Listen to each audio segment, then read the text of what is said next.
We're the Con Guys, and this is the Con Guy Show, coming to you straight from the nerdy heart of Hollywood, California. And this is Jim with theconguy.com. She's been here with theconguy.com.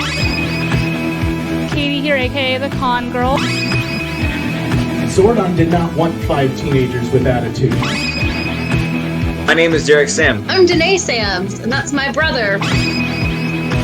We are your home for news, opinions, and interviews from the world of Comic-Cons and fandoms. Your ultimate insiders for all things con! And we're awake. And we're exhausted. What? We're San resilient. Diego. What's that? I said we're resilient. We're resilient, folks. We are dedicated to our craft. Hey, the studios did not come. The writers did not show up. And the actors, for the most part, they stayed away. Pop culture watchers and pundits were predicting a Comic-Con apocalypse. They said fans would revolt, attendance would drop off, hotels would be canceled. They predicted this would be the Comic-Con that never was. We're going to talk about that. My name is Jim. I am one of your hosts here on the Con Guy Show, which is the official podcast and show of theconguy.com, which Ben did such a great job of talking to 1,100 people about on Thursday night last week. But we'll get to that in just a second. Cheeseman, who else we got here? Cheeseman here on the couch, as usual, here in my living room. Screenwriter and a host of the Con Guy as well. Survivor of Comic-Con, if that's a thing. And Luke, you have a special guest with us today. Who is that? My buddy Isaac from Ohio, even though we didn't meet in Ohio. We both grew up in Ohio. He's in Columbia now, but old buddy of mine. Not South Carolina, though. Not South Carolina. Medellin, Colombia. Isaac, tell us a little bit about yourself and what you do in the industry. Cool. Well, thanks. I have a animation studio called Monster Truck Ninja. We do 2D, 3D animation. And we're developing a digital collectible company called Bacano Go that is like a 3D animated collectibles and skins and kind of in the Web 2 to Web 3 space. So that's it. Cool. I know exactly what Web 2 to Web 3 space means, but for those who don't know, Isaac, could you please explain what that is? Sure. By the way, he's talking about me because I am clueless about what that means. Well, so basically it's digital collectibles kind of getting into like being able to own digital art. So whether it could use different cryptocurrency, blockchain, sort of sometimes a dirty word, people think of NFTs, but NFTs is the technology that allows us to expand collectibles and expand the things that we love and own digital assets. So now we could never own digital assets, but now we really can. And by owning that, we can do things like brand partnerships, and people are going to use it for tickets to prove that they bought their ticket. They're going to then be able to have that art, buy, sell, trade it. When I moved to Colombia, I couldn't bring my 3,000 plus comic books with me. But if I had them all digitized and I had them in my digital wallet, I could have, take them with me wherever I go. So I think that, a lot of people were used to the physical collectibles. There's the phygital, which is physical and digital, and then there's the fully digital. So we're developing in that space to help bring people the ability to bring their fandoms into their digital wallets and follow them where they go. You asked, Ben. You asked. Yeah. I did. But most importantly, it's the second Comic-Con. That's right. Yes. Hey, Katie's having, I think, a slow connection tonight. Katie, are you there? She said she just texted the group. She said her laptop shut off. Oh, if she can jump back on, we will add her back in. But good old buddy Ben. Hey, everybody. Sorry, I was looking at the chat. Katie's trying to jump back in. Let me see if I can find. I'll find her. Maybe not. She may or may not join us again. Okay.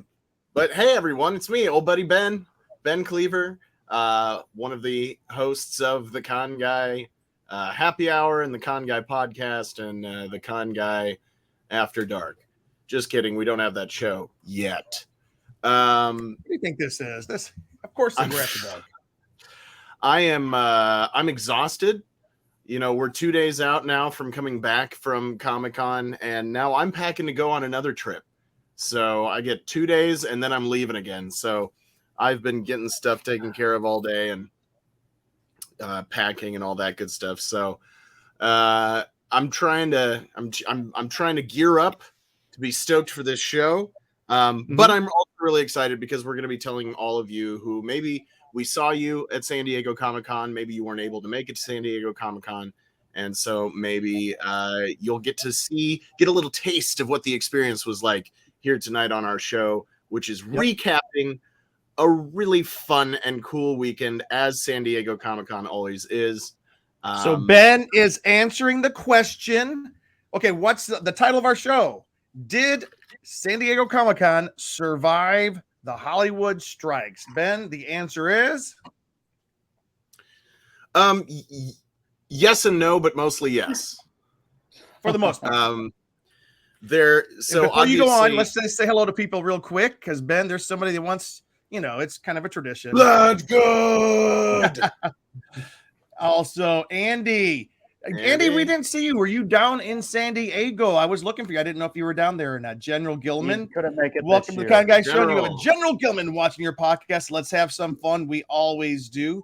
Fanversation said, woohoo. I think Carrie Lane might be part of Fanversation, if I'm not mistaken. Am I wrong, Carrie, or am I off? Well, they're spelled exactly the same, so that's irrefutable evidence.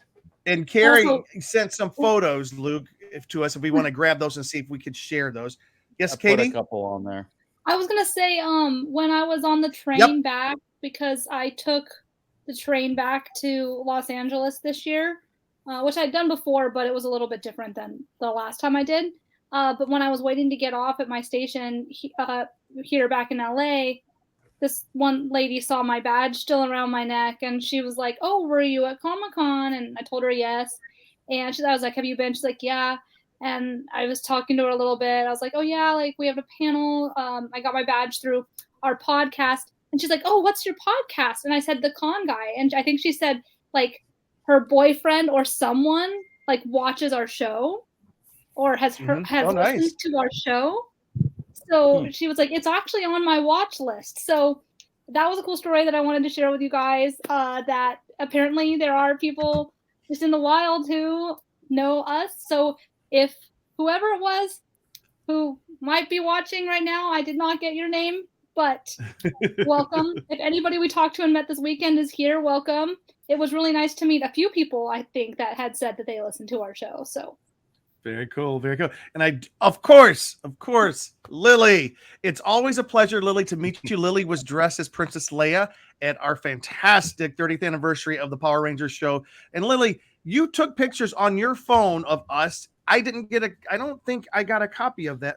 Maybe I did. If I did not, can you please send me a picture? If you can send it during the show, we'll show it on the show. All right, guys, we are going to talk about San Diego Comic-Con. Yes, it was a different kind of con. The studios pulled out.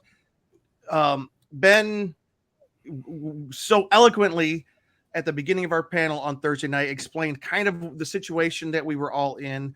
Ben, would you mind giving us a brief explanation of why this Comic-Con was different? We've talked about it at length, but just to refresh anybody who may not have heard our past episodes.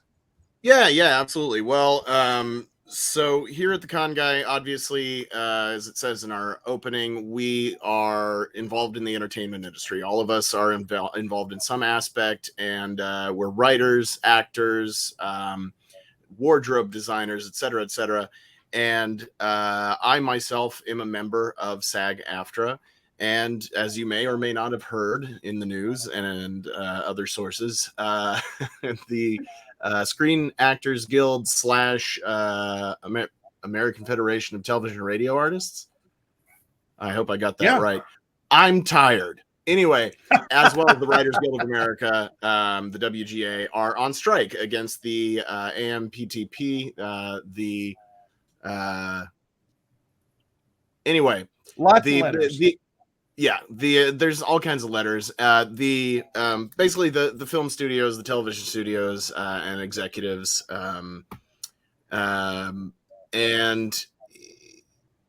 I am so sorry. I'm spacing out so bad. Let me I concise was that. Hold on, enjoying looking at your room while you're talking. Ben's got it. Ben's got it. Yeah, I got it. Reboot. Here we go. So the SAG-AFTRA and WGA are both on strike against the studios right now because of a plethora of reasons, not the least of which are residual payments in the age of streaming, as well as the use of AI, which has been floated out there to, in some ways, replace writers and actors in the film production industry. So that's that's the cover of our show tonight. It's a machine. So I just wanted everybody to get it. It's a machine, which was actually at San Diego Comic-Con out at Petco Park. So anyways, I thought we were being clever. I see what you did there. But anyway, so as a result, many who were supposed to be special guests promoting their current or upcoming projects pulled out of Comic-Con. This includes a lot of writers, actors, and other people in the entertainment industry that are supporting the strike efforts. So what does that mean for San Diego Comic-Con? Well, it means none of the giant Hall H panels that you're used to. No Marvel reveals, no DC, no Warner Brothers, no Sony, no Disney, et cetera, specifically with regards to big film and TV releases and the actors and writers tied to those. So we didn't see that this year. And we thought, oh my goodness, what is that going to do to Comic-Con? And the sky is falling. Exactly. And so many were chicken littling all over the place. And so, you know, what are you going to do if you are a badge holder for San Diego Comic-Con? And this is what I think happened. This is my theory. You get a badge at San Diego Comic-Con, one of the hardest large-scale events to get into on the planet, I think, you know, at least up there somewhere. What are you know, all of a sudden now there's not going to be a, you know, Spider-Man panel with the actors from the movie or whatever they were planning on doing. This is just a random example. What are you going to do? Not go? Like, wait, you know, you already got the badge. Are you just going to be like, nah, and toss it in the trash pail? No, I think the majority of people who had badges were like, well, I got it. I'm still going to go. And maybe some of those people who spend year after year waiting in line at Hall H and not experiencing any of the rest of the offsite activations or activities or the maybe some of the other panels that are more comic specific or non-TV and film production specific, you know, maybe those folks still came and they got to experience something new that they hadn't experienced at San Diego Comic-Con, or at least hadn't in a while. So it was packed. It almost seemed more packed than usual. From the Hollywood Reporter, that I just more want to packed than usual. Yeah, I'm going to read a little section from yesterday's Hollywood Reporter, and then we're going to throw it back to you guys. We're going to talk panels that we loved. There's one in particular I want to talk about. Panels we loved, off-sites we enjoyed, the floor, anything about the floor, and then anything else. So we are going to keep this fairly, well, I'm not going to promise anything, but we're going to try to keep it constrained. This is from the Hollywood Reporter. Within an hour, right? Yes. Because Katie is about to go see Barbie for a second time. So, all right. Yeah. This is what the Hollywood Reporter had to say about this last week's Comic-Con. It said, everybody said it was going to be an apocalypse, but the Hollywood Reporter says about 150,000 attendees still did indeed show up. There were no mass hotel cancellations or mass refunds issued for badges, which were purchased months ago. And an interesting thing happened on the way to Comic-Con Apocalypse. There was a renewed focus on comics and other graphic arts, even as Hollywood showed up in a diminished capacity. By all accounts, the floor had the most foot traffic in years. and retailers, artists, and creators benefited with increased sales and visibility. Tony Kim had the biggest single-day sale of his career on Thursday of Here Within, and the biggest 4-day sale that his company has ever had. Wow. The Hollywood That's Reporter awesome. said sales were up significantly for Funko, which doubled its footprint from last year. It was twice as big as it was last year, as well as for Dark Horse, Image, and Lego. DC, selling exclusives for the first time, I didn't realize that, enjoyed constant lines, and then people outside saw big stuff. There were roughly 30 building wraps outside, the most downtown San Diego has ever seen, and the list goes on and on and on. Guys, San Diego Comic-Con this year was a huge success. And Carrie said this, Project K, the first Indian film to have a panel in Hall H. It was an awesome panel. And Carrie's she's really good at covering the Indian film scene. So that was really cool. Which was moderated by our friend Coy. Oh yeah. Coy moderated the Project K panel? Yeah, I think so. I think I'm pretty sure when we ran into him later, he was talking and that's about not the panel, but still. It's not the panel. It's the after panel party, but they're drinking orange juice in that picture, Jim's mom. Yes, always. Yeah. Before we go any further, we are okay. By the way, Carrie, if you want to hop on I know you got your own podcast, but if you want to hop on any time tonight, just let us know, and we would love to have you jump in. But I'm going to throw it over to you guys and ask you, panel-wise, what you guys see? Anything that kind of stood out, Mr. Pinky Finger? Really quickly, I do want to make a note that the actors and writers that appeared on the Project K panel in Hall H are not scabs. They are not. If they are part of SAG, they are. This movie was not made in conjunction with the AMPTP, right? So this was not a struck project, so it could still be promoted. Just FYI. And also, I want to clarify that it sounds like we are not in any way diminishing actors and writers being at San Diego Comic-Con. We want them back. We love them being there. We're just that's us. We are writers and actors and filmmakers, so we are there. We stand in solidarity. We just want people to know that San Diego Comic-Con is a great big world, and it did not have to be. The sky did not fall. Hall H fell for a big part, but not except for this film you're talking about here. But Katie, what were you gonna say? I mean, just like, I know on Twitter, I was seeing a lot of people say, "Oh, like this panel had an announcement at the beginning saying, we support the strikes. We support the strikes. We're standing in solidarity with the actors." So like, we did that with our panel, but so I also saw people on Twitter who were like letting the masses know that everybody at Comic-Con was also still in support of that it was in no way pushed aside. It was no way forgotten. It was very evident. I mean, there were I saw strikers outside Comic-Con. I don't know if you guys saw it, but I did see some people striking outside of Comic-Con. But I did find that because some people, they only get their tidbits of information online or on Instagram. They don't always know what exactly is going on in real time. So that's why Twitter, even though Twitter's a whole situation, a whole topic we could get into, but Extra, whatever it is. Yeah, no, I'm still going to call it Twitter because it's been Twitter for the entire time I've had it. Anyway. Nobody learned anything from the debacle that was New Coke. I'm just saying. So that's one thing that I think is really nice, a good tool in the sense that it did give people the opportunity to kind of hear the things that you don't always hear right away. And it was interesting, but by the way, I only went to one panel, so it won't be very much for me to say there, but. Which panel was that, Katie?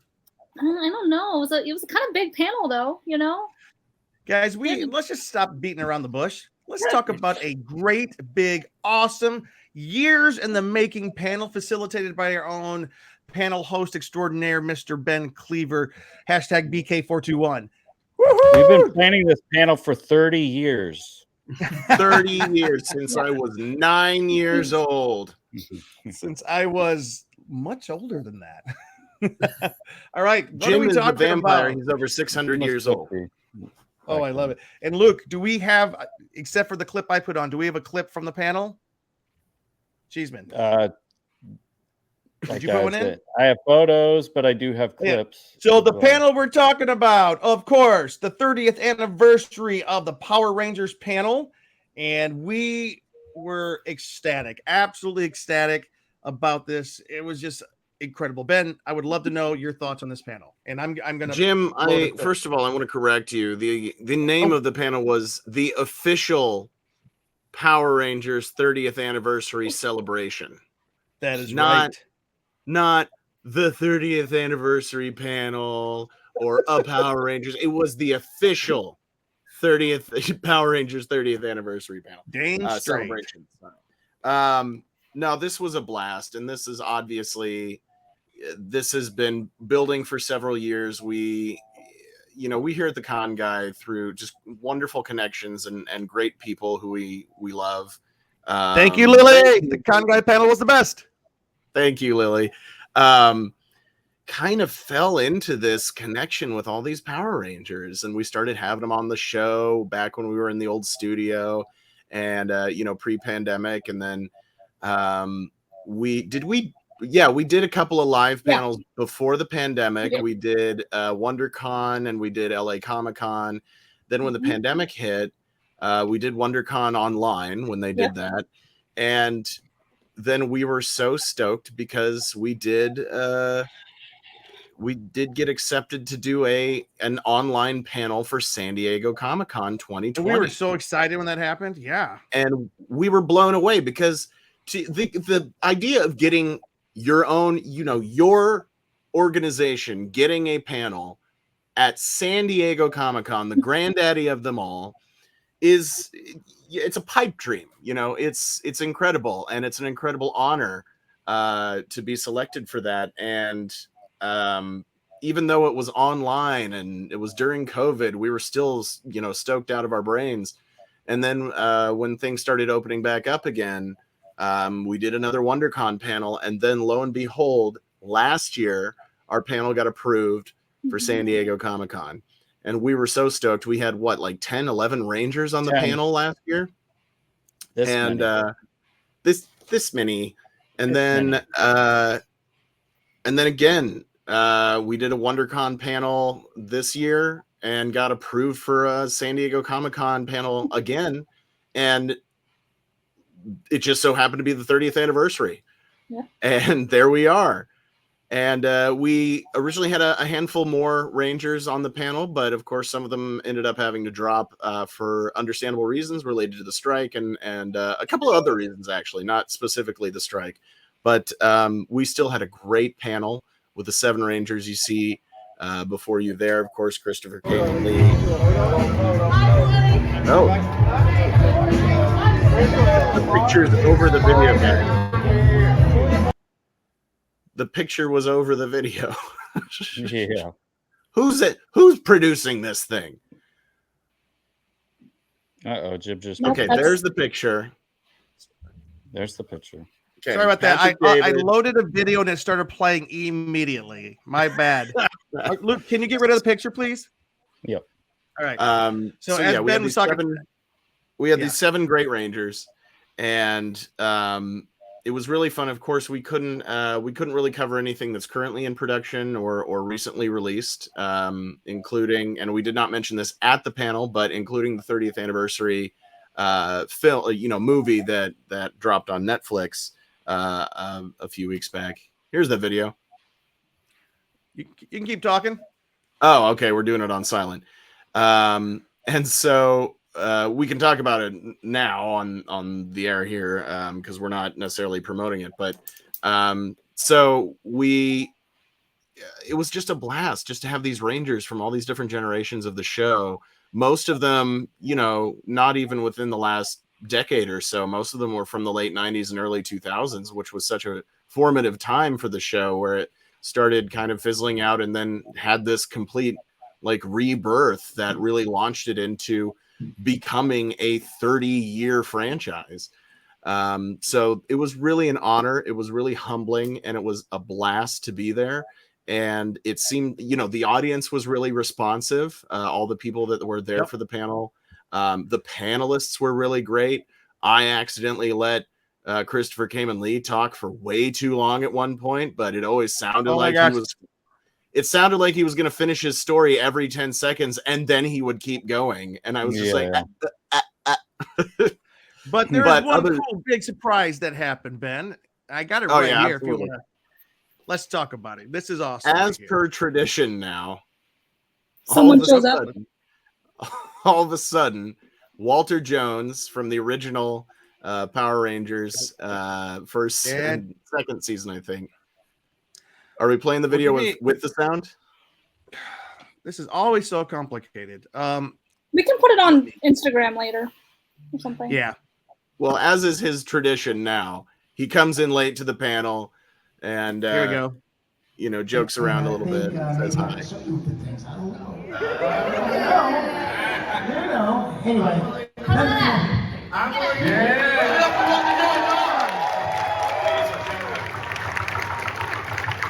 Oh, he's coming up. I didn't even know he was coming up. Ladies and gentlemen, Walter Jones, the original Black Ranger. Walter's up on stage hugging each of the Power Rangers very quickly. And he did give Ben a big long hug too, just in case. Yes, he did. And Walter's not able to stay on because absolutely, no question about it. He explains it right here. Oh, guys, I'm not gonna stay there long. SAG is having a strike, so I wasn't gonna come because of the strike. But we're here for 30 years because we have the most amazing fans, and that's you. Thank you so much. I appreciate you guys, and all my people are here in San Diego, and I hadn't seen them yet. So what's up, fellas? Well, we gotta hang out later. Well, you smell beautiful. You smell beautiful. I can't confirm. So good, man. I don't think they came up. They wanted me to come up here so you can tell me how I smell. And he's so funny and he's so charming and he looks exactly the same as he did 30 years ago. So I need to know did he make a deal with the devil? Did he make a deal with the Lord? What happened? I don't know. But he's so fun to be around, and we've got to kind of hang out and talk to him a little bit outside of our panels. And he's just a great guy. And I would love to be able to connect with a few other of the original Rangers, but that's always a great treat having him come in on the panel. And last year he did come in late, and then he got on stage and stayed on the panel till the end, which was great. But obviously he explained, SAG's on strike, so he needed to pull back a little bit. Yeah. But yeah, it was just a blast. The crowd was great. They had great energy. The Rangers all had great energy. It was so much fun. And I think we're going to be playing the panel at a later date. Are we not, Jim? Yep. In a couple of weeks, we're going to play No, that's not a secret. In a couple of weeks, guys, the entire panel in full, which San Diego Comic-Con themselves recorded it for us, will be available. We're going to be showing that in its entirety, which is going to be cool. Here's one more quick look right before we started backstage. There are children in the okay, we won't be for real. We won't be naughty. I don't know, but I can't promise anything on cell when it's the floor. We won't be naughty. I will say Chris, he's like a loose cannon. We all know that. He's like a loose cannon. Especially these guys. Listen, Ben's trying to herd the Power Rangers together to get them ready to go up. Either way, that's very funny. Psycho. I was at the bottom of an escalator trying to find Dwayne.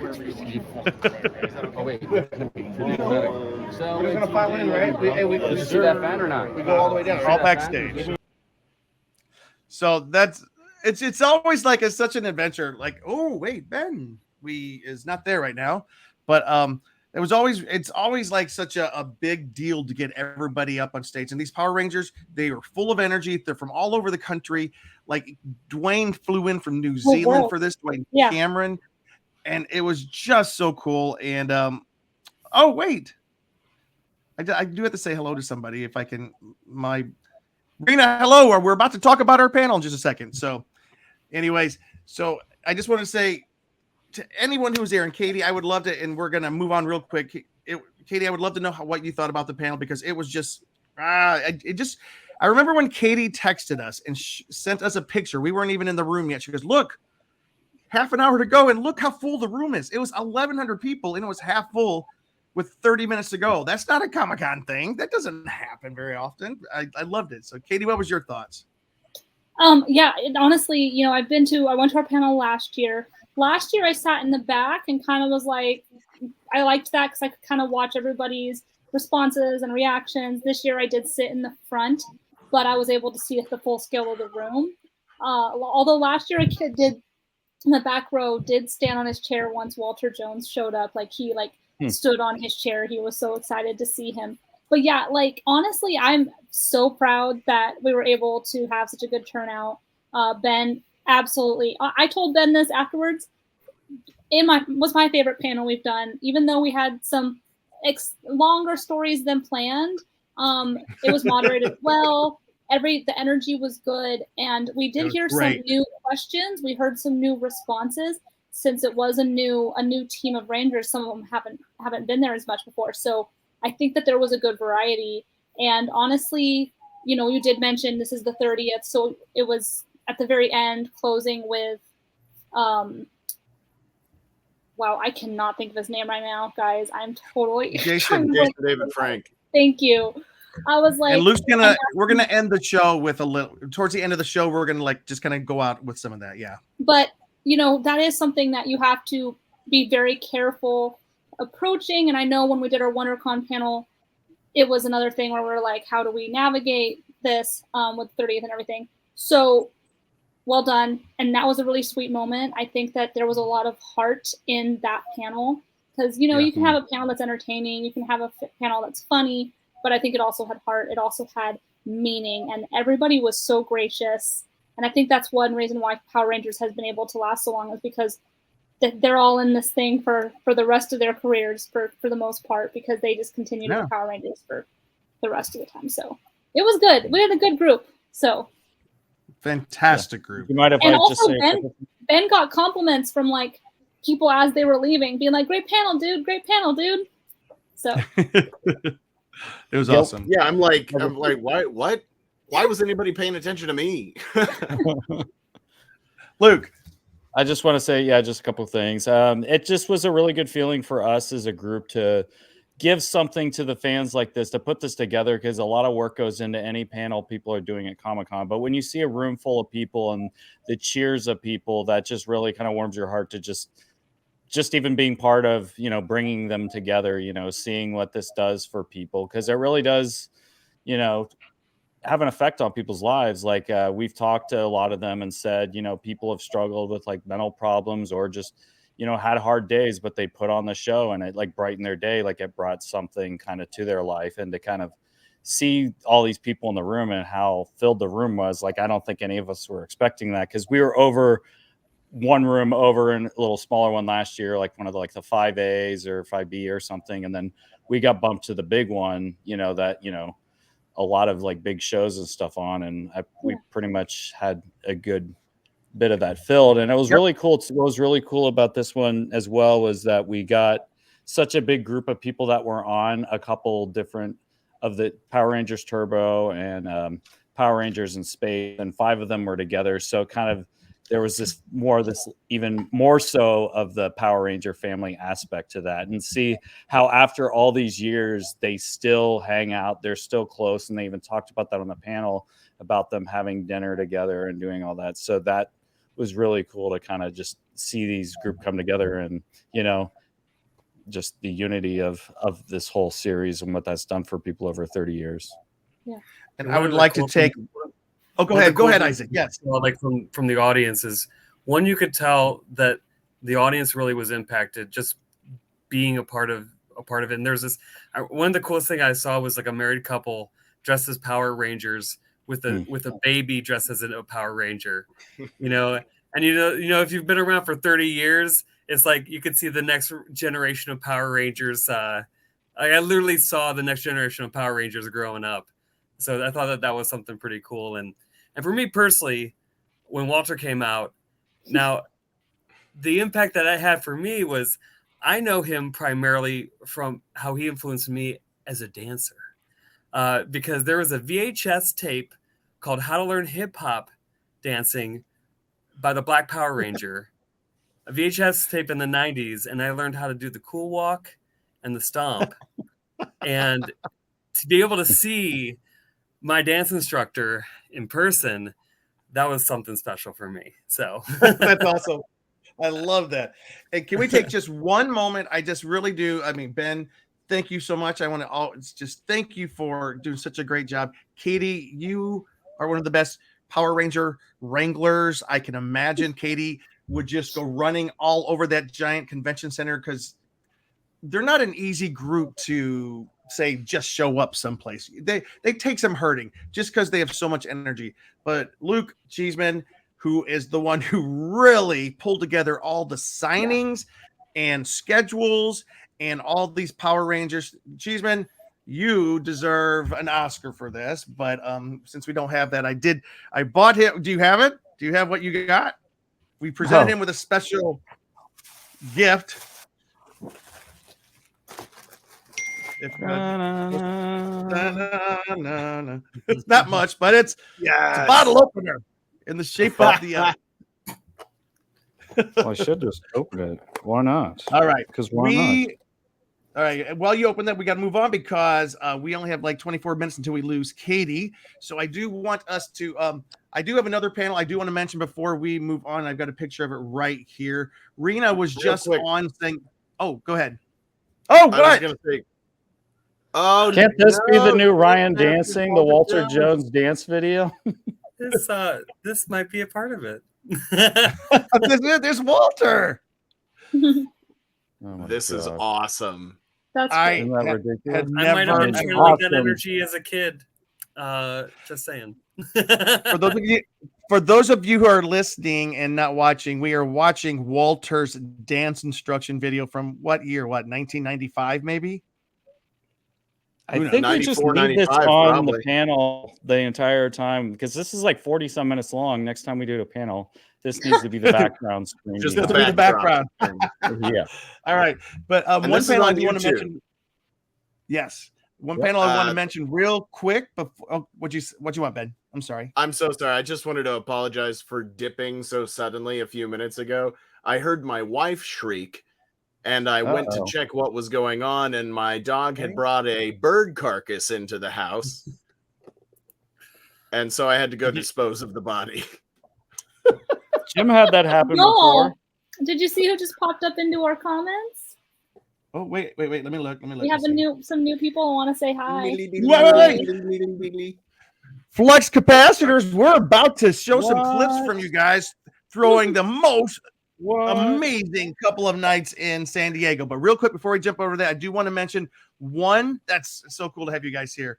I want to mention one panel that I had the privilege of being on. It was the they renamed it. I'm gonna have to look it up. It used to be called How to Have a Full-Time Career on a Part-Time Schedule, but this year it was renamed. I've got it right here. It is called Success in Creativity: Making the Best of Your Resources. And it was a reimagined panel previously titled, Full-Time Creative on a Part-Time Basis. It's been there for 14 years. Next year is the 15th anniversary of this panel. Oh, wow. And in this panel, you can learn how to enhance your creative collaborations with practical advice on networking and communications, helping you unlock your creative potential and promoting effective resources.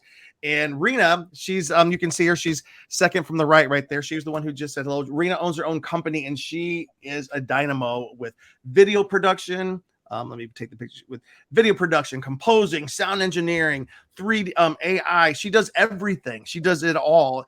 And it's so great to have her on the panel. And it's so great to be a part of this panel. And here we go. She said, dang, we are old. No, she was cool. She had on her Jedi cosplay. That's the first time I've seen Rita cosplay. But the thing that was so cool, there was a woman who came up to us. We were during the panel, we all exchanged business cards, and we network, and artists meet writers meet composers, letterers. It's really geared a lot towards the creative industry of comic books and whatnot, but then also music and composing and just any kind of artistry. And it's such a good panel. And a woman came up to us, and she just made my day. she came up afterwards. She goes, "Hey Jim, I want to talk to you." She goes, "Last year when you guys were talking, you gave me a bit of advice about what to do when you have only 1 hour a day free time. That's it. The rest of your day is packed." And I wish I could remember what the advice is we gave to her, but she goes, "I want you to know it changed my year, and I am back. I have made more money, been more successful, and been happier than I've ever been in my life." That just makes me so happy when you hear stuff like that. Oh, she was cosplaying as dark Rena Ray. That was cool. Rena, so glad to have you on the panel. But if you guys, I will be posting some clips from that panel, and it's a panel I was really excited about. And one more panel I know we're running right now. We're going to run as fast as we can. Is this one? We were in a panel with our one of our co-hosts. His name is Thomas Parham from Florida. He was dressed as Ken. He looked ridiculous, but he looked cool. And they were on the panel about everyone online criticism of movies. And Chris Gore from Film Threat was on there. And Chris had a really interesting take. And I think I captured it right here. Okay, what's the name of him? Right here. Here we go. And Chris Gore, and go. Chris has an opinion. Chris, go for it. First of all, I think a lot of movies coming from Hollywood lately have been terrible and garbage, and which is depressing. And things have become, as you pointed out, overly corporatized. I think sort of a corporate structure environment is not quite amenable to creativity, but I think it's about balance, right? Not only with the different types of perspectives that you investigate different points of view. I think it's also important to have what I call a diversified media diet.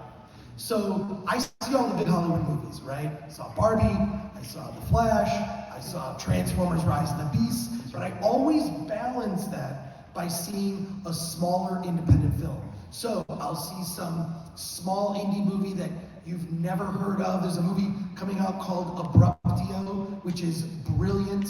Every character is a puppet, but it's a human-sized human puppet. Look up the trailer for this movie, Abruptio. It's absolutely brilliant. So what I do is, because I think if I only watched Hollywood films, I would be fucking depressed. So sorry. What I do is I'll see a Hollywood movie, and then I'll see something like Past Lives. What's that? Past Lives. Jim didn't screen the video beforehand, Past so. Lives was fantastic from A24. All right, now we're all There's swearing. a horror movie that's coming out. They've actually been doing screenings of Broke the seal. by two Australian brothers called Talk to Me. It's absolutely the best horror film I've seen this year. Really clever. These two Australian kids who were YouTubers. They were YouTube filmmakers who were doing these horror things. Their channel got shut down because their stuff was so graphically violent. And then they made this movie that got into Sundance. They're literally these kid brothers that love horror. And the movie Talk to Me is really good. I'm just saying balance, I think, is key. You know, for every big Hollywood movie you see that is pretty awful, you see a small indie movie. Now, having said that, I'll say this. I don't believe that Hollywood movies have an excuse to fail. That's right. The most money, the biggest stars, marketing department, everyone in their classification, whether it's hair, makeup, wardrobe, props, whatever, like special effects, director photography, everyone at the top of their game. There's no excuse for every Hollywood movie that's made should be the best movie ever. So, and he went on for a little bit more, but I don't want to take all of our time. But Chris Gore I was so confused if you were like responding in real time or if that was just you holding the camera. Yep, that's right. It's like church. It's like church. I was like, preach it, Chris. Chris Gore's a very well-known movie. What's that, Ben? I said, "Por qué no los dos?" Yeah. Why not both? So any movies we make, we should send to Chris because he needs the balance. And he basically said he needs to always watch an indie film after watching. By the way, Hollywood 5 seconds, real quick. My wife and I watched a horror movie on Shudder called Slashback, and it is an Inuit-based in Canada horror film that takes place in a native community of Inuit people, and it's about an alien that's killing people, and it's super creepy and super fun. and it stars the children are the heroes of the film, and it's all female, mostly female children, young girls who are the heroes of the film, and it's really fun. And I think they basically used people from the town they filmed it in, because some of these people, you can tell they're not actors, but great. By the way, so after the four of us go see Barbie tonight, we need to come back and watch that to balance. Come back and watch Luke, Slashback. Cheeseman, you've seen this movie. I've seen this movie. We've interviewed this director of Slashback on the Scare Guy show. So I'm glad you brought that up. Guys, now that Ben brought that up, I'm going to put the link in there. We did earlier this year I think in January or maybe December, we interviewed the director of Slashback, and it was a fun movie. All right. Thank you for saying that. All right. I do want to, because we only have Katie for like 5 minutes here, guys. So I want to take the best chance we can. Let's talk about after parties. Let's talk about offsites, after parties, and then we're going back to the floor. But as far as parties, offsites, and whatnot, activations, Katie, I know Katie was at one that I was at, because she kept on saying, "Where are you? I'm looking for you." And then she never moved. "Where are you? I can't find you." Because as soon as you start to move, it gets harder to find people. So, like, you know. Yep. Also, Yep. I had speaking of the flux capacitors, the flux capacitors were at the party, and Luke, Katie, if you want to talk about it, and Luke, if you can find the video that we have from these parties. Yeah. So I went to the '90s party on Thursday night. Yes. Yep. I gotta say, it was fun. I'd been to one of XLE's parties, in 2019, and we all know that one was really epic because I met Jared Padalecki. But this one I really liked the environment and the vibe. It was a really cool setup. The decor was great. Also, I got to live like my '90s dream, and there was a big fake Double Dare nose photo op, and I always wanted to be on Double Dare 2000 as a kid, so I kind of lived my dreams by pretending to reach my hand up the giant nose. So I mean, it was successful. I was dressed as Reggie Rocket. It was a fun time. I really liked it. And the Power Rangers were some of the guests of the night. Yep. So it went well. Hey Luke, can we turn the sound on and hear a little bit? No, sure.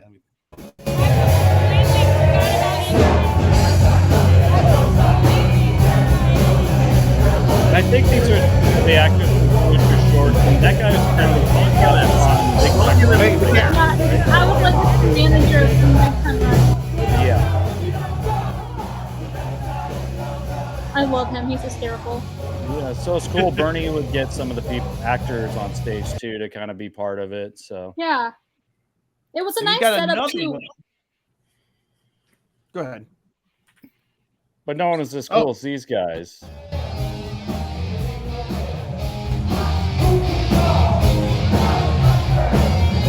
Greg. That guy kept pointing back to me. And everyone loved the Ghostbusters soundtrack. Everyone was vibing with that. Yeah. That was one of my favorite. That was one of my favorite moments. Stop pointing backwards, dude. So much fun. That was cool. Whoever that guy was, there's Isaac. There's this guy, he kept walking in front of everybody, then he would turn around and point back towards the back, and we're like, "What are you doing? What are you doing?" Stop pointing! So they had the Wednesday night party, the Thursday night party, the Friday night party. Wednesday was Ready Player One. It was an 8-bit, 80s theme party. The 90s theme party was on Thursday night, and then Friday night was the Monsters Ball, which was. And Luke, do we have any pictures from the Malibu Daydream experience, which was the VIP experience underneath all of this, kind of in the lower levels? I don't think I do have a picture with me hanging out in the Barbie lounge with Patrick David and Christopher Kamen Lee right here. So yeah, it was a downstairs area, but it was really cool, and they had a whole wardrobe thing. People were trying on Barbie type clothes and all that. All you can eat cotton candy. Yeah. Patrick David dressed me in Ken/Barbie clothes, that were all 80s looking. So, Katie, before we lose you, do you have any other memories of the weekend that you would like to share? Or what'd you buy, Katie? I honestly only went to one booth when I was leaving and bought a couple keychains. And I bought I went to my friend's booth again, the Con Rangers. I don't have them to show you guys, but I bought, I think, like 7 more badges. The Con Rangers is a company that makes little patches that are Boy Scout like type patches for different achievements you can do at conventions. They've been buying them for I don't know how long now. They always have an exclusive one. This year's exclusive was found the new booth, because usually they were in small press. This year they were on the actual floor. And then I ended up buying like 6 badges. They're like $6 each. You can either iron them on or sew them on. I sew them on because they're like stickers. I have like anxiety that I'm gonna like not be able to use it again, so I sewed them on. But I bought a bunch of them, and then I ended up going to the hot tub at the hotel on Friday night. Best idea ever, by the way, y'all. I've never done pool time at a convention, but man, it will rejuvenate you. Like, it will rejuvenate you. So I highly recommend. But they had a badge that was prioritized pool time, and I'd never done that. And since I did, I went back the next day. I was like, hey, Aiden, I need to buy this badge because I finally did it. They were like, it's great, right? Like, it's a great thing to do. So they also do scavenger hunts during the convention. You go pick it up at their booth, and if you have to do a certain amount of things from each column, and you get a little badge that says the year on it if you finish the scavenger hunt. I've never done it, but that is something they do. So shout out to the Con Rangers. They're a small business. They had a collab with Peanuts, but those badges went fast. They were at the Peanuts booth, and they went fast. Yes, they did, because I went looking for them, and you had to also be had to on make top Camp of it. Snoopy. But it was a cool little collab. It's a great collab to do with something called the Con Rangers. But the only other thing I did, was, aside from walking the floor, is I did go to the Diablo 4 booth, which, if you guys have been to Comic-Con, Blizzard always has some sort of thing in the back corner of the convention. This year they did, but they had a big booth this year. Usually it's just game demos. But this year they had an experience. It was about a 15-minute wait when I went, which was not bad. I think it's because a lot of people didn't know about it. Waited in line. They took you into a room and they showed, a scene from the game. And then after that, they would pull you into a second room that was set up like a church. And there was an actor in there who was a minister, and he was basically doing like the whole bit of like, calling people out, like, you can't be on your phone and all these different things. And then the presentation starts. He's doing his sermon, and then Lilith on the massive screen behind him pops up and basically takes over. And he got killed. They wanted to do more, but like it was still an interesting experience that you wouldn't really know about unless people told you about it. So I did kind of like I've done like the little tiny show things the studios do sometimes, like Once Upon a Time did it years ago. But I really like those little tiny things. And usually the line's really long. It's 15 minutes.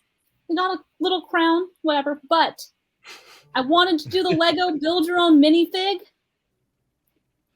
It was impossible. I tried. I went online at like 9:45, and it was like, oh, you're number 200 in line. And then like it would go down and then go up again and then down and up again. So like I was like, really? And then by the time I finally got through, it was like, oh, we're all booked up for the day. And I was like, yeah, that's fair. I mean, it's building your own. But the Lego booth was cool. I don't know if you guys went. Yep. It was a really cool booth. They had build your own Lego pegs in the afternoon. There was the Blockbuster Brickbuster one. Yeah. But they had the second half of the day, like 12 to closing, was when they had to build your own bricks, which you had to have a reservation for. And then before that, there was like shopping and stuff that you could buy new things. They were also doing giveaways on Twitter all weekend. So that was my con experience. I'm going to head out. That's my social. If you guys follow me on any social media, Twitter, TikTok, everything. I can't think right now. But that's it. Katie_Christine for the people who are listening. Christine with a C. I am also on the Con Girls. So hopefully we'll plan a Con Girls content soon. Hoping to possibly go to KCon, and if we do, I will talk all about KCon. Which Ben, before you leave, Ben, Katie, before you leave though, who was the K-pop group that caused such a commotion at Comic-Con this year? I had to actually duck into a room and wait out because a mob of people screaming and hollering, and and Comic-Con could not clear the walkways. What was going on? They performed at the fandom party, which Ben went to. Which Ben's going to tell us about in a second. Yeah. Doja Jong, I think it is. I can't remember exactly order in which their names are. But yeah, they have the song Perfume. That is they just debuted, this subunit just debuted in the spring, but they are a fifth subunit of NCT that performed at Comic-Con. And that's a pretty big thing to have like a K-pop artist perform at Comic-Con. Yes. It's just wild to me. But I am on, K-pop con or K-pop Twitter a little bit. So I saw even on my timeline, people being like retweeting it because they took a picture outside and were like, we're performing the fandom party. And I think that's pretty cool because it's definitely bringing in another pop culture thing that's massive and also bringing in new audiences to it, which K-pop is fun. I didn't know about it. I didn't really fully dive into it for 34 years, but I gotta say it's a vibe. So, and I'm sure, Ben, did you like the show? Yeah, I took a little video. I need to send that to you. The energy was great. Like they come on the stage and there's this big group of people that are just like, and they're up there singing and dancing. And I'd never heard this group before, so I didn't really recognize anything, but they seemed Which party is like it, a really Ben? awesome group. What? Which party are you speaking about? This was at the fandom party. Yeah, tell us all about it. So. It was great. It was up on kind of a rooftop area at the Hard Rock Hotel. It was, I don't know, it was packed. It was fun. There were all kinds of people there. Apparently there was a pinball machine that I missed. There was an open bar. It was, just tons and tons of people. Some that you recognized, some that you don't.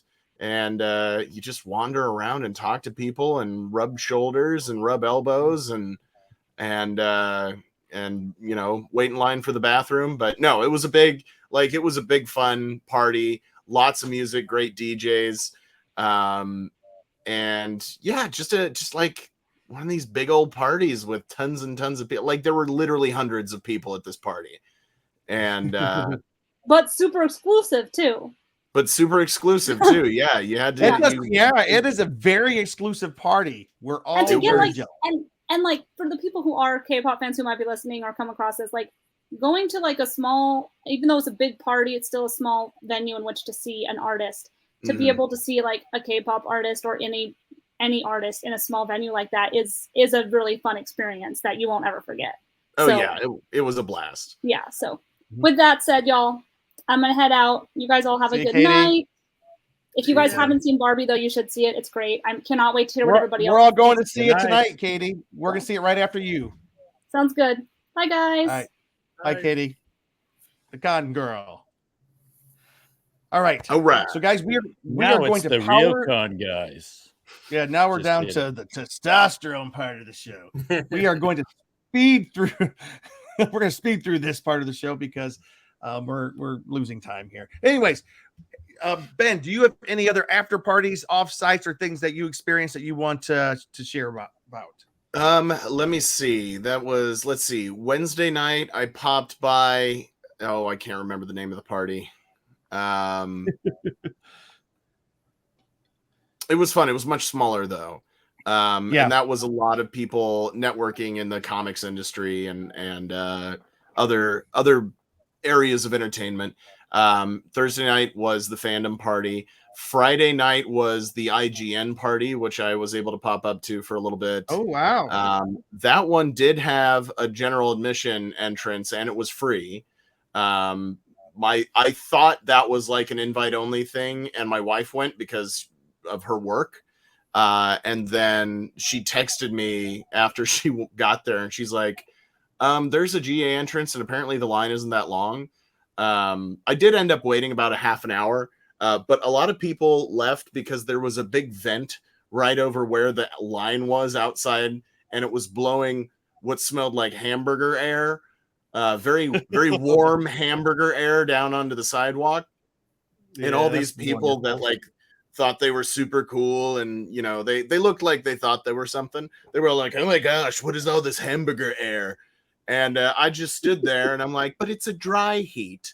And so some of them like dipped and just left and went somewhere else. And This was in the same location as the fandom party at the kind of rooftop area. It wasn't like the rooftop like 20 stories up. It was like a third story up rooftop area at the Hard Rock Hotel. And again, it was a blast. A lot of people rubbing elbows and networking, and a lot of people in entertainment, comics, various publishing and special effects and all that kind of stuff. And again, it's like, I don't like what was great about the party. I'm like, well, it was a party. A bunch of people were there. Everybody was happy and they were talking to people they'd never met before. Like, that's what a party is to me. Like, music, drinks, meeting people, and just enjoying the atmosphere. And, both of those parties that I dropped into had all of that. And so that's what makes a great party, That's right.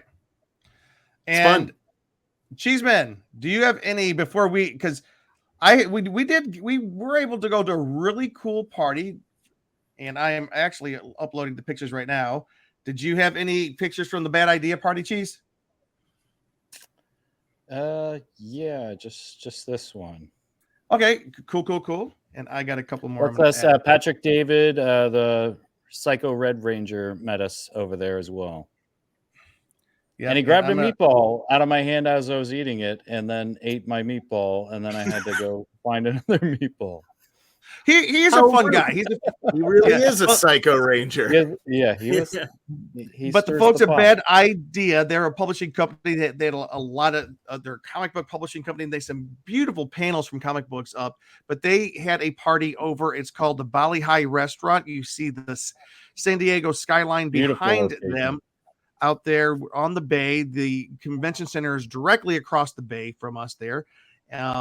Let me see. This is the outdoor setting, and it too was sort of an open bar. I mean, it was like 2 or 3 tickets you got, and then they had food they gave you 2 tickets. They had some ready to go, more like in punch bowls, a few different drinks, and then they had a bar that you could wait in line for and use the ticket for either thing. And then they had hors d'oeuvres going around where they had, like the meat on a stick kind of things, the meatballs, and then they had some other things as well. But yeah, it was Carrie a cool said little party. IGN was sweet. I want to mention two more real quick offsites. One was the Whatnot offsite, which was the very loud DJ infused offsite, which was directly across from like Hall D of San Diego Comic-Con. Across the train tracks, you go over there, and Whatnot is kind of like the home shopping network for comic stuff now. And you went into this place, they had all these booths set up where people were streaming and selling stuff. They had a bar upstairs, and me and Greg, we walked upstairs, we sat down and we looked around, we got a drink, and there's Rob Liefeld just sitting there streaming right there behind us. And it was really cool. So that was a very cool offsite. Right next door though, and where's Lily? Yes, Lily, Peanuts. The Peanuts, the Camp Snoopy offsite. I do have the shirt I actually got on the convention floor, but I did go over to the Camp Snoopy offsite. I think I went a little late because they did have a lot of stuff to buy. I didn't go until Sunday. Stupid Jim, because I love it. But once I got in there, half the stuff was gone. But I posted a real cool picture. Like I say, my Snoopy and Peanuts, that's my jam. I love those guys. All right, Luke, why don't you super fast? Let me see. We have a comment here. Let's get ready. Okay, Luke, if you can super fast, and this is speed round, take us through the pictures you got, and it'll just kind of All right. Okay. Here's some just pictures quickly through the floor. Some of the Animaniacs people were there. They did probably some of those voiceover panels, but this was a big group shot after on the floor. So a lot of times, people do signings after. So I'm pretty sure he had a booth several days. I saw him. Then our buddy David Boer. That's inside Whatnot, right? No, it wasn't. That's on the floor. Go. Keep going. Yeah, David Boer was on the floor doing his comic stuff.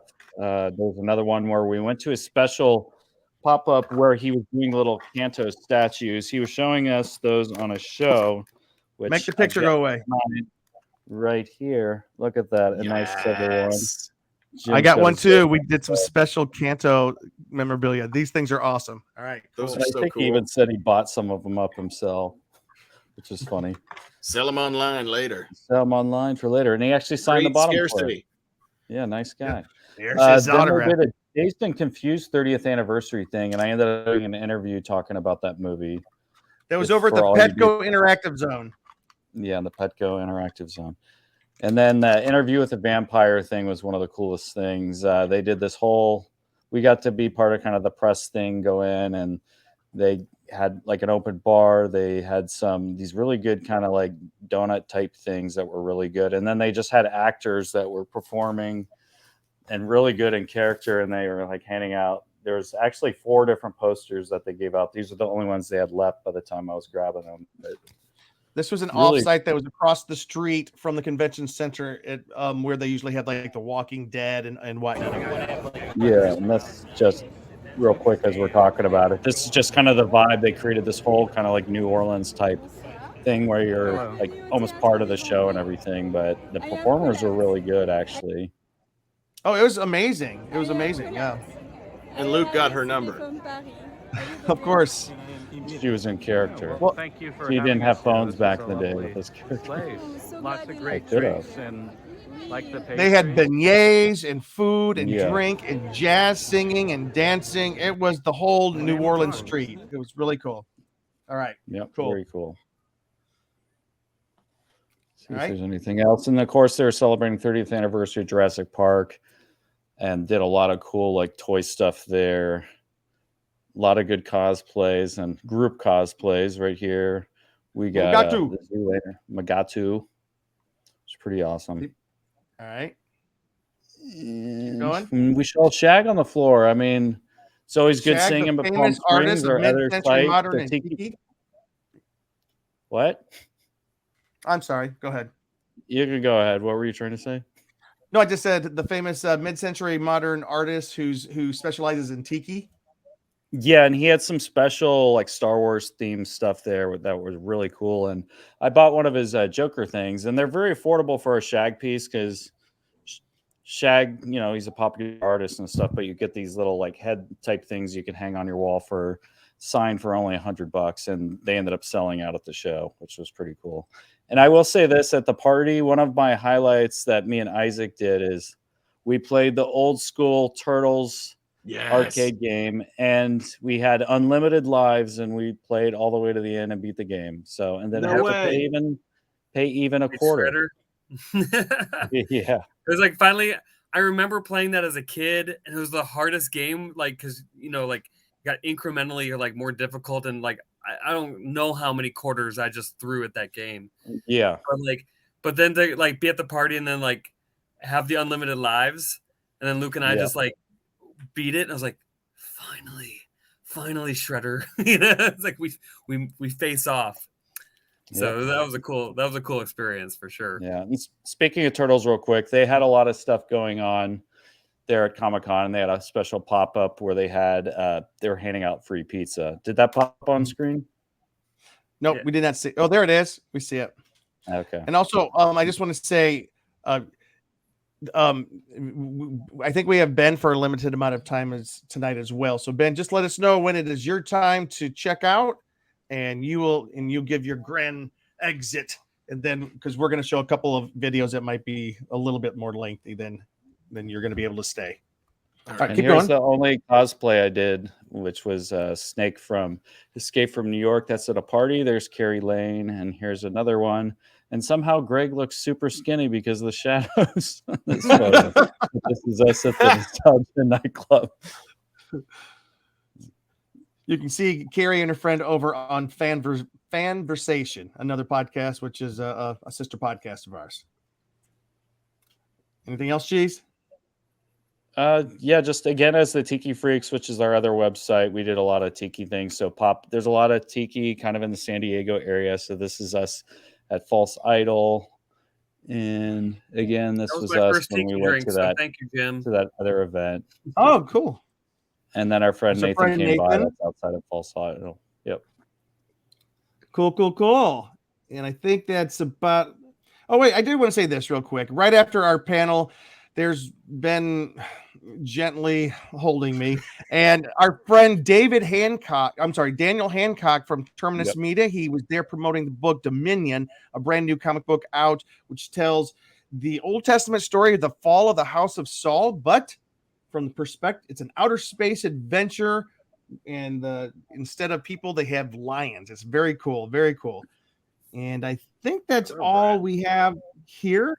That's all the pictures that Luke has. So, Ben, we are going to end with a couple of videos, just kind of walking across the floor, and then one last one with the Power Rangers talking about Jason. But would you like to go ahead and give your farewell at this point? Yeah, or show us what you got. Right. Beg pardon? Or show us what you got. Did you get anything cool? Oh, yeah. Shoot. What did I get? Oh, yeah. Real quick. I did get a few things. Hold on. Okay. So, I'd been looking for a vintage. I didn't care. I just wanted to display it, but a vintage Dengar action figure from Empire Strikes Back. He's one of the bounty hunters. I have a little group of them kind of back here. I've been missing him, so I picked that up. Just loose out of the package, but vintage. I picked up this super rad Beast Kingdom 1989 Batman figure that he's got interchangeable faces and hands and weapons and arms and all that kind of stuff. I am going to put him on display. I haven't opened him up yet. And then would you do unboxing? I got to know more. I can do an unboxing video, sure. Yes. When did that come out? I'm not sure actually. I'll have to do a little research. I'll get it more info about that later then. Yeah. And then I stopped by the NECA booth.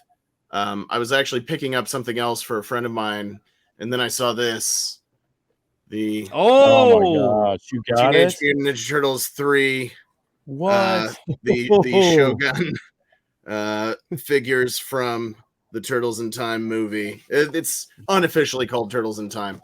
But yeah, so I've never bought a brand new NECA figure before, so I decided it was time to pull the trigger on that. That's amazing. That is sweet. That is sweet. Was there a long line for that? No, I walked right up. It was on Saturday or Sunday. I did the same thing. I was supposed to get that for him. Well, no, on Wednesday and Thursday, preview night and Thursday, the NECA line was way too long to get into. But and then maybe even Friday, but like on Saturday, Ben, that's when I went and I even went up and said, "Are you guys open?" They said, "Yeah," and it was cool. Yeah, I think it was on Saturday that I picked that up. So I just walked right up and picked it up. Very affordable too.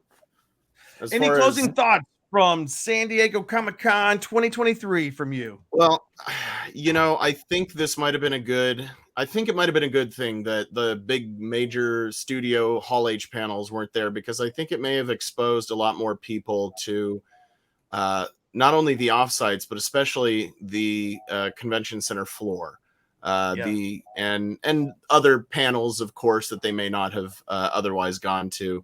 And I'm hoping perhaps that exposed a lot of folks to just the joy and the excitement and the fun of walking around on the con floor and seeing what the artists are making. Artists Alley was fantastic this year. And seeing and getting to know all these smaller companies that are, they're making art and they're making figures and they're doing all this kind of stuff that's really what we're all about. And so, maybe in the future when Hall H comes back, of course, the line will be as long as it's always been, but maybe some of those people will make the decision to pop out a line and go back into the convention center and pay an artist for their work and get something really awesome in return. So I'm excited about that. I always love San Diego. It's always sad leaving. I was so tired this year at the end of it that I was like, okay, I'm good leaving San Diego this year, but I'm excited already for next year's San Diego Comic-Con and what it's going to bring and what the con guy is going to bring to it. It is. We're excited. So, Ben, it's always a pleasure. I don't think I got to spend as much time with you this year as I would have liked. It was, you know what? And it was because there was so much to do and see. Plus this was holding me up this year, but still, it was a good year. And I think you're completely right. People discovered comic books and animation and a lot of Klingon lifestyles and things that they may not usually go check out this year. And I think that was a good thing. Absolutely. Right, Well, Matt? I'm gonna check out before we show the videos, but really quickly, thank you to everybody who watched the show tonight. Thank you to our broadcast partner, that hashtag show, and our sponsor, Neft Vodka, reminding everybody to please drink responsibly. Isaac, it was a pleasure to re-meet you tonight, and that's it for me tonight. Thanks for watching the Con Guy, and remember, I'm always drinking out of this red cup because whenever Ben Cleaver shows up, it's always a party. All right. Good See night, you next guys. time, Ben. All right. All right. See you, buddy. And then Isaac and Cheese, we are going to finish up the show. Let's see if we can do this. Ooh. Oh, that maybe that's not so. We look Now like let's go the back. Three Stooges. Now, we look kind of odd, yeah. We're not going to spend a lot of time, but we did have a couple of videos we wanted to share here, and everybody was kind of. Well, should we do what we got real quick? Yeah, before we do that. I want to see what you got, Luke Cheese Man. And Yeah. Well, Isaac, did you pick anything up? Go first. Yeah, I got a few things, but mostly for others. That's cool.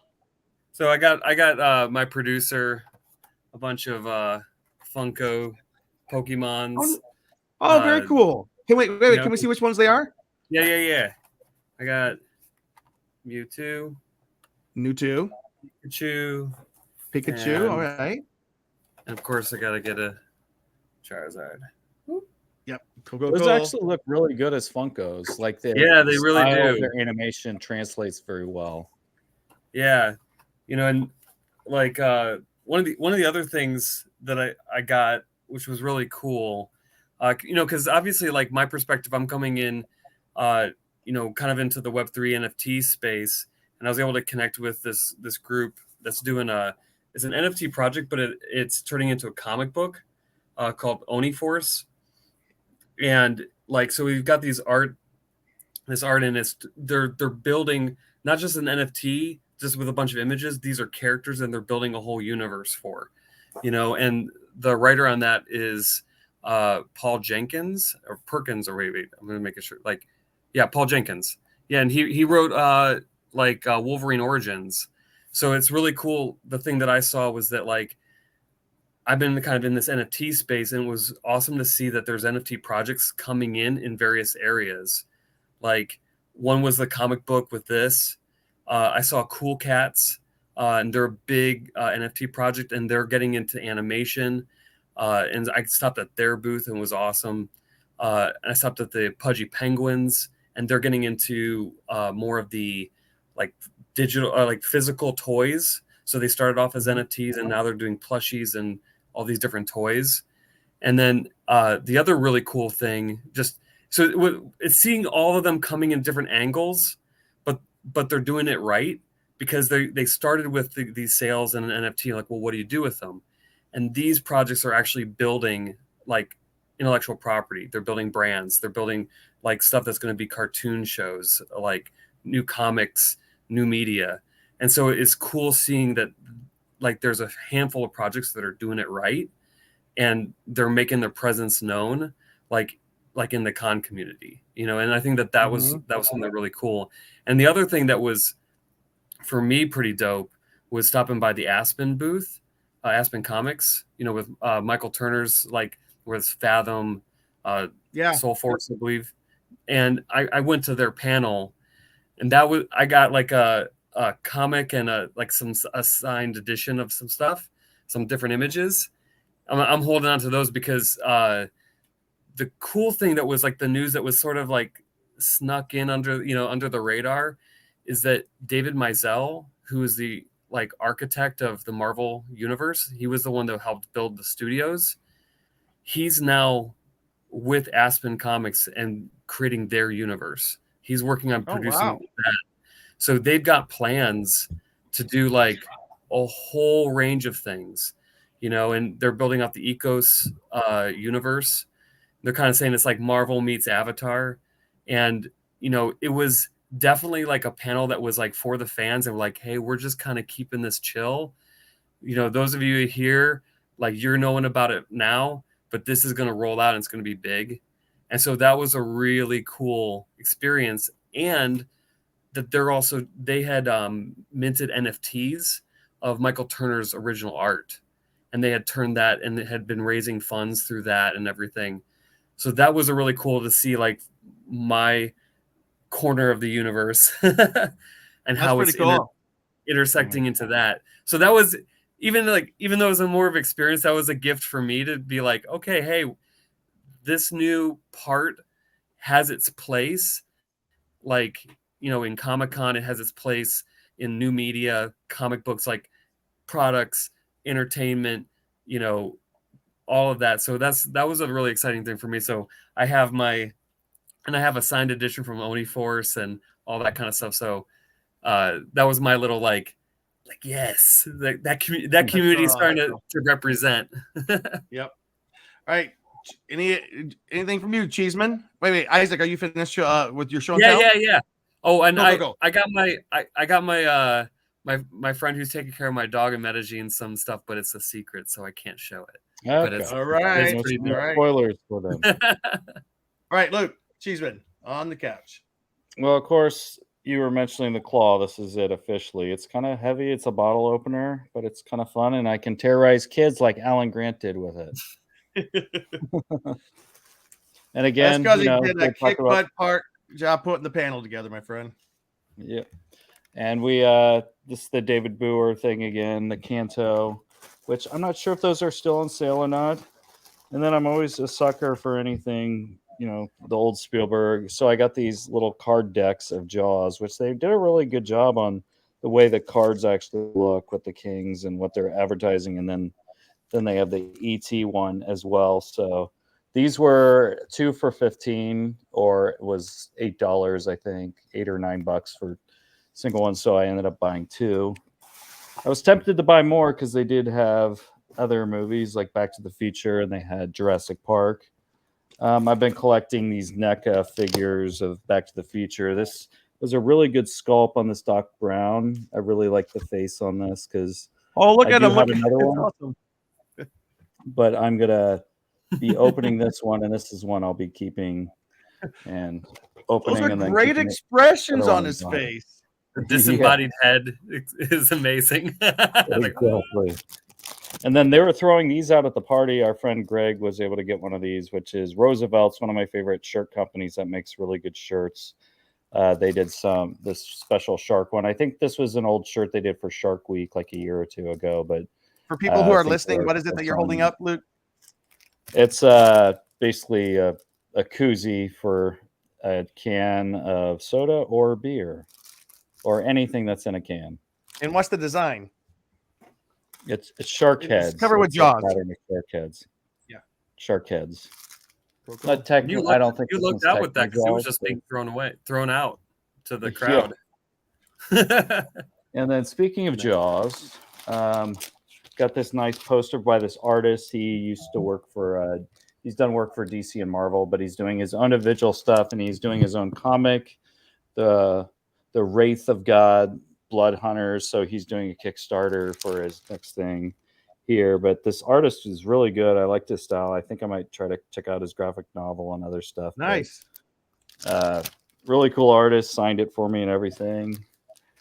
It was down to the last couple, and on the way I picked this up at Target, got another little Marty plush guy. So definitely my mix of the stuff I collect, more of the Back to the Future, Jaws, Jurassic Park, E.T. Got a little bit of each to add to my collection. All right, very cool. And real quick, I'll show you mine. Our friend Jake. I want Jake to know something. Mr. Jake, Jacobus System.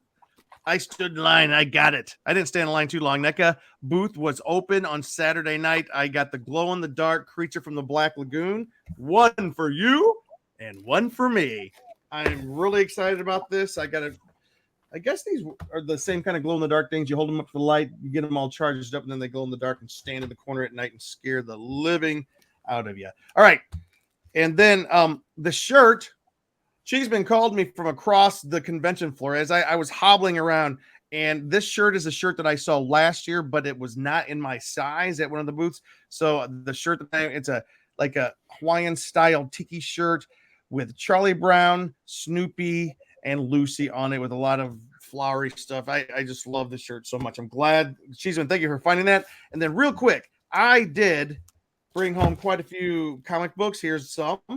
As everybody who watches the show knows, I'm a big fan of Godzilla. Here is the Godzilla Here There Be Dragons. It's a brand new comic series. It just launched at San Diego Comic-Con. So this is the issue number 1. So I guess I'm going to get all the rest of them. This is something when we went to the tiki themed party on Saturday night out at Bali High, we met somebody in line. He gave me this comic book, Musk versus Zuck. It's the cage match between Elon Musk and Zuckerberg from Facebook. That's going to be fun. And I don't know if I've talked about it before, but my 2 favorite villains in the Marvel and DC universe, for Marvel, it is Galactus, and in DC, it is Darkseid. And so I got this series of comic books called Hunger. This Hunger is all about Galactus. I guess it's all Galactus. But then there's a Darkseid versus Galactus, the Hunger crossover between DC and Marvel. I could not, $25. I could not pass this one up. So that's a few of the things I got, and I got a few little small things, but for the most part, that is what I came home with from San Diego Comic-Con. And we do want to stop. We don't want to go too long tonight. The 2 videos we're going to show you real quick. We just want to give you a real quick look about what the convention floor kind of looked like. And Luke and Isaac, if you guys want to, we can talk through it. And then we do want to just end, as everybody knows, the Power Rangers really suffered a tragedy this past year with the loss of one of their own. And so some of them were talking about that during our panel. It was just a really, really special moment. Is that a Jeff Granito shirt? I'm going to have to go off camera, take a look at the tag. And I don't know, Lily. I will take a look. Anyways. Take it off. So anyways. Take it off. Take it off. So here we go, guys. First, let's start with a tour through the floor of San Diego Comic-Con. And we just walked past the Lego brick.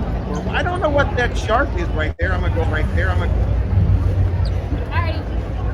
Thank you. You're welcome.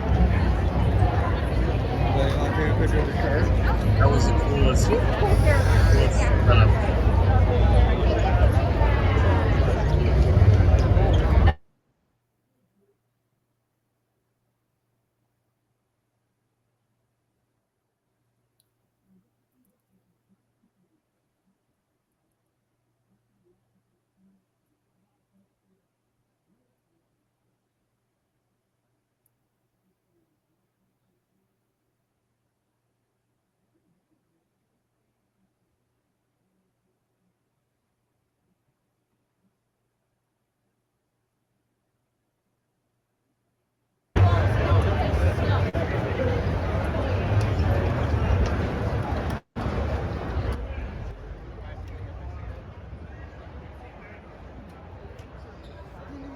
I just realized that I was muted. I am so sorry. Luke and Isaac, are you guys talking to us?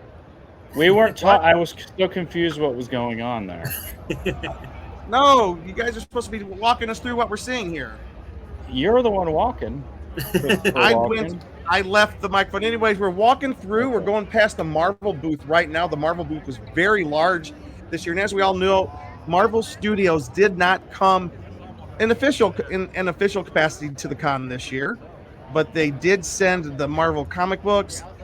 They sent a great big display. They had some stuff advertising, like Spider-Man 2 up there being advertised here.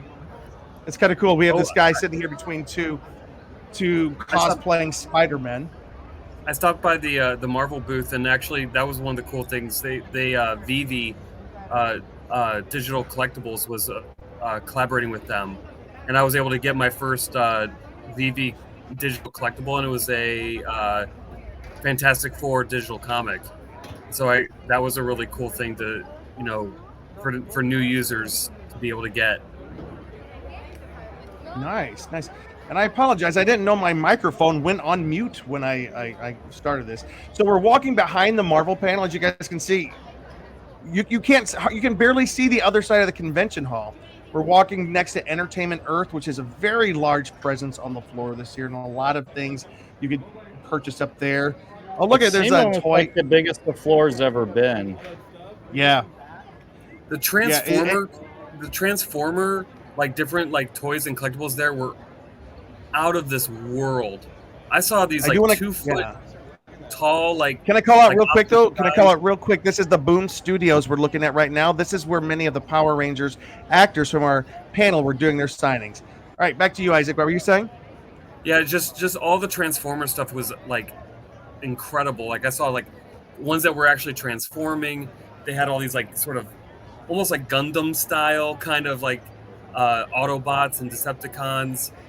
I saw something that was like they were 2 to almost 3 feet tall, and they were the most amazing, like beautiful Transformers I've ever seen. Yeah, Carrie was saying that shark we saw was from Zom 100. It's a brand new anime. Amanda Yallen, good to see you. Happy birthday. It was so good to see you, Amanda, at all of the events. We're walking by Storm King Comics on the right-hand side. Oh, there's Tony, Hero Within. People trying on jackets. This is his Star Trek kind of like build your own jacket experience that he had on the floor this year. Biggest year ever for Tony. And guys, this was hard walking through the convention floor like this. I may not go through this whole we're almost at the end of the video. Might as well finish it. So there's Disney Publishing had a bookstore with all kinds of books on the floor. That was really cool. Oh, September 16th is Amanda's birthday. It's in 2 months. We will have to have you on the show, Amanda. But it's your birthday now, too. It's kind of like Alice in Wonderland. Every day is her unbirthday, except for one. All right, and now we're kind of getting down. Let me see. What's down in this area? Do you guys know? Are we going towards Artist Alley? Oh, it was so big. Artist Alley was in the other direction, but these were a lot of, like, the publishers, like different comics. There was a lot of really cool comics. The one you were telling about that was the House of Saul kind of reimagining. They're in this area. Cool. Oh, Troma.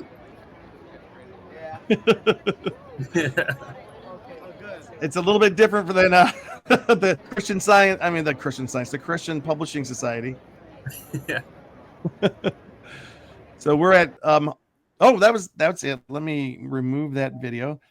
Whew.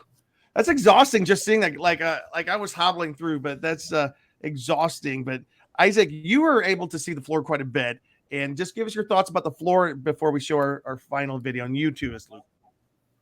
Well, it was interesting because there's definitely different flows. Like, was it Saturday and Sunday? Trying to get through. Like, I had to get from like more of the video game section down to like all the panels. It was bumper to bumper, like in that. But it like we really saw a lot of people like really like cleaning house on collectibles. It was great, and there was some really cool costumes.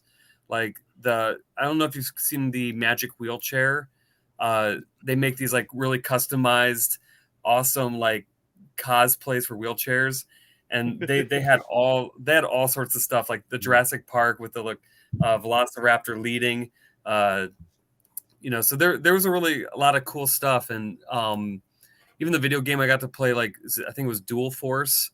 It was like a new card game, a collaboration coming with Cryptozoic down there. But yeah, it was just there was I saw a lot of content creators, and that was a thing that was I thought that was really cool. In Artist Alley, like I discovered so many new artists that I was just like, I'm gonna take your business card, I'm gonna get your Instagram. Oh yeah. Like, I definitely have like some new favorites, from that. And that was the other thing I thought I didn't really think about, but like how much I was going to be exposed to like new talent that I can then like kind of like start like Instagram stalking and just be like, okay, I want to follow this. I want to see, what they're producing, what like new projects they're on. So, and I was able to even like talk to them about like some possible collaborations, because I was just like, okay, well, I can't pass up this opportunity to like talk in person. So, yeah, that was something that was really, I think, special about like walking through the floor. And it was good to have you back, my friend. Yeah. But real quick, because we're gonna let Luke kind of lead us, kind of close it out for us. But Isaac, I wanted to just real quick, if I can do this the right way, I want folks to be able to. Is it? I don't know if I can do this the right way. Window, entire screen, Chrome tab, window. Oh, let's just see what this does. Let's see what happens when I try it. Share. Am I sharing anything? No, not yet. Don't you love how technically astute I am? I'm trying to share. Okay, I'm trying one more time. Share my screen. Share the entire screen. This site will be able to see the contents on your screen. Yes, I realize it. Share the screen and share. Yeah, whatever. We're not going to do it tonight. I have Isaac's Instagram from Monster Truck Ninja pulled up. I was trying to share the screen right now so people can see the kind of work he does. Tell you what, we will make sure we put some of that stuff up for everybody to see. But Luke, if you can share your screen, and if you want to, that's cool. But as we close out the show today, we had a really kind of special moment during our 30th anniversary, official 30th anniversary of the Power Rangers celebration, and that you're going to close out with us. Is there any other video, Luke, that we kind of missed that is important to show real quick on the show tonight, or you think we're good? Well, you were asking me to talk about the floor just real quick. I'll say, yeah, please do. Before that, I was very surprised to see the floor was most crowded on Sunday, because like usually things kind of, are spread out, and you think of like Friday or Saturday as the big crowded day for Comic-Con. And I kept saving like, I'll do Artist Alley kind of towards the end, because I was like there's floors so big, it takes hours to go through if you're really trying to look at everything. So like I was like, all right, well, I still haven't seen Artist Alley. And the day I went on Sunday, like it was like so hard to walk. Like it took so much time because it was so crowded, which is awesome. And the floor was just jam packed. And, there's such a mix from toys to like, the studios to the comics to different, there's still actors there signing. I got to meet like in different places. I got to meet Flash Gordon, Sam Jones, the actor that played Flash Gordon. I got to meet Thomas Ian Nicholas, who was in Rookie of the Year, American Pie, and he's on this new project right now. I think it's called like Unscripted or something like that. It was Underdeveloped is what that was called. He was there promoting as well with Tom Arnold, so I met them. So we're hoping to get some of these people on our podcast, and Charlene's on that show, who is on our show as well. You didn't show the picture of Charlene? Yes, Charlene. Let's see. There's that picture. You got that? Wait, are you showing it? Oh, I thought you were showing it. I said you got that? Oh, I'll show it. Yep. So right there. Charlene Amoya from our TV show Sons of Thunder was there, so she was part of that show as well. So it was cool to meet all those people. And one other thing I just want to show, actually my favorite thing I bought, I completely forgot because I had to buy it online because it was a Comic-Con collective, was and this is now sold out online, is a Jurassic Park figure of Steven Spielberg himself that Mattel did, on set with the director's chair, the camera, and it comes with the Dilophosaurus, but you can now have this be part of your Jurassic Park setup. And it comes in this little, the film clicker thing, and, the boxing's really cool on it, but it's a really cool toy. I think it's having a hard time loading right now. I bought a couple of them. So there it they is. had limited 2 per order, but really cool stuff. So that was one of the things. I had to get up at like 9 a.m, which isn't early for most people, but I was able to pull off getting my Steven Spielberg. This is so cool. It's a collectible set of action figures of Steven Spielberg directing Jurassic Park. I that's so clever. Yeah. And this is from Mattel, you said? Yeah, Mattel. Yep, Mattel.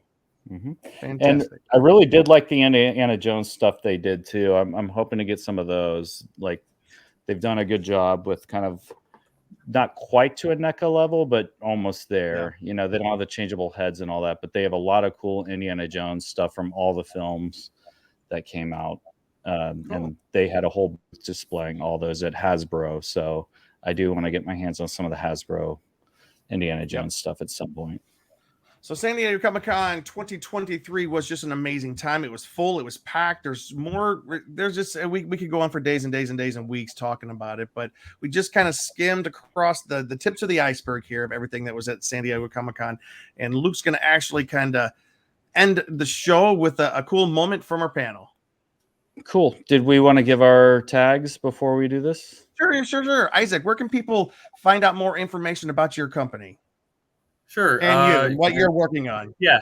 Well, at Monster Truck Ninja, it's Instagram. Also for our digital collectibles, if you want to be aware of what's coming down the pipeline, it's at Bacano Go. That's BACANO GO. Bacano means cool and awesome in Colombian slang. So and then Bacano Go.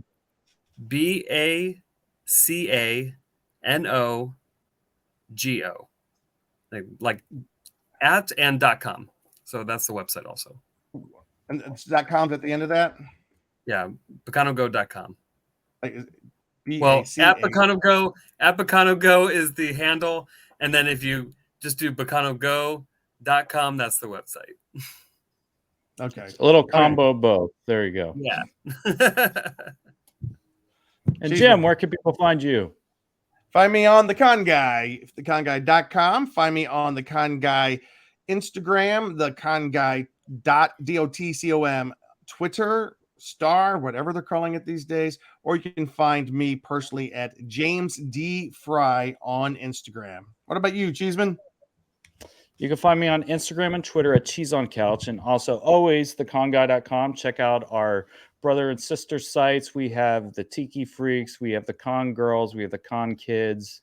Hopefully we'll get some stuff going on that again. And the Scare Guy, we are about to be kind of launching the scare season. So please check Halloween out that stuff. starts this week, guys. We're going to we're- Midsummer Scream this weekend. It starts this week, so expect a lot of Scare Guy content coming at you.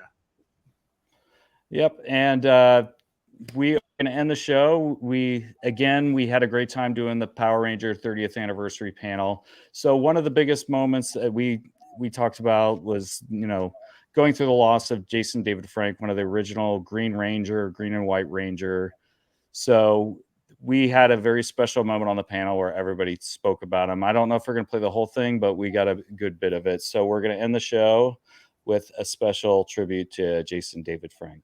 And you'll be able to see the full Power Rangers panel in a couple weeks. You worked closely with JDF as a child during your time playing the Blue Turbo Ranger. Are there any stories or great memories that you want to share about working with him? Man, first off, I just want to say rest in peace, Jay. We love you, man. I know you're watching down on all of us. It's tough because I grew up watching him and he was like my idol. And then I got a chance to work with him. There's plenty of memories, plenty of things, but the one thing that stands out to me right now is him doing this to all of y'all down here so he can punch you, because every day on set he would do this to me and I would get punched in the arm. And I would always try to put my finger in so I could get him back, or however the game goes. And I would come home with bruises on my arms, and my dad's like, what is all this? What are all these bruises? And I was like, Jason's punching me. So my dad had to go have a talk with Jason. Jason still did it afterwards, but I'll never forget when we were filming Power Rangers Turbo, the movie. He took me, he was like, yo, I'm taking you in my BMW drop top. Let's go somewhere real quick. And he took me to a movie theater that had Turbo, a Power Rangers movie, on like the big pedestal up there in front of everything. And I thought it was so cool, and spending those times with him. I truly miss him. We love you, and I'll see you one day again, big guy. I would like to open it up. Thanks for listening to The Con Guy Show, the official program of theconguy.com. Find us on the We Be Geeks Collective or anywhere you listen to podcasts. And now on sci-fi.radio, Saturdays at 4 o'clock Eastern, 1 o'clock Pacific, both AM and PM. That's 9 o'clock Greenwich. It's sci-fi for your Wi-Fi.